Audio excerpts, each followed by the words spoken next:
The Building Up and Modifying of the Mental Body by Annie Besant, read by Dave Marsland of Cardiff Theosophical Society.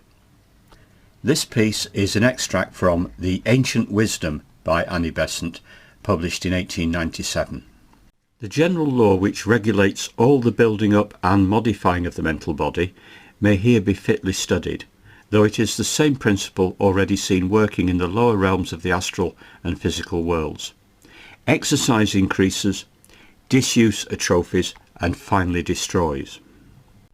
Every vibration set up in the mental body causes a change in its constituents, throwing out of it, in the part affected, the matter that cannot vibrate sympathetically, and replacing it by suitable materials drawn from the practically illimitable store around. The more a series of vibrations is repeated, the more does the part affected by them increase in development. Hence, it may be noted in passing, the injury done to the mental body by over-specialization of mental energies. Such mistaken direction of these powers causes a lopsided development of the mental body. It becomes proportionately overdeveloped in the region in which these forces are continually playing, and proportionately undeveloped in other parts, perhaps equally important. A harmonious and proportionate all-round development is the object to be sought, and for this are needed a calm self-analysis and a definite direction of means to ends. A knowledge of this law further explains certain familiar experiences and affords a sure hope of progress.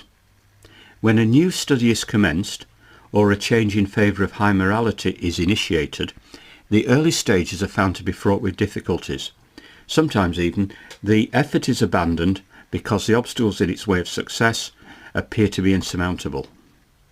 At the beginning of any new mental undertaking, the whole automatism of the mental body opposes it.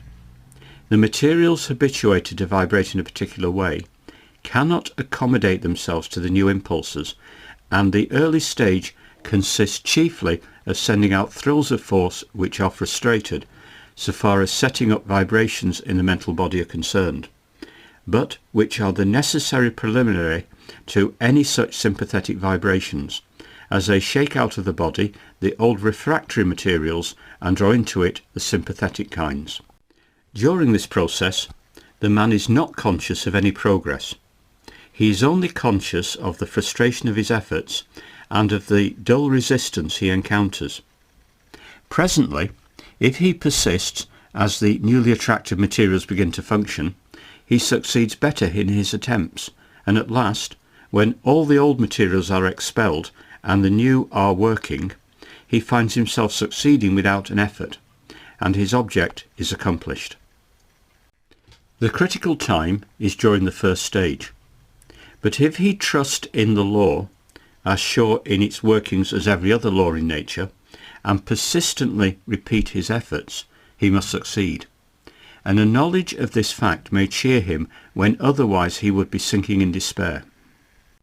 In this way, then, the average man may work on, finding with joy that as he steadily resists the promptings of the lower nature, he is conscious that they are losing their power over him, for he is expelling from his mental body all the materials that are capable of being thrown by them into sympathetic vibrations.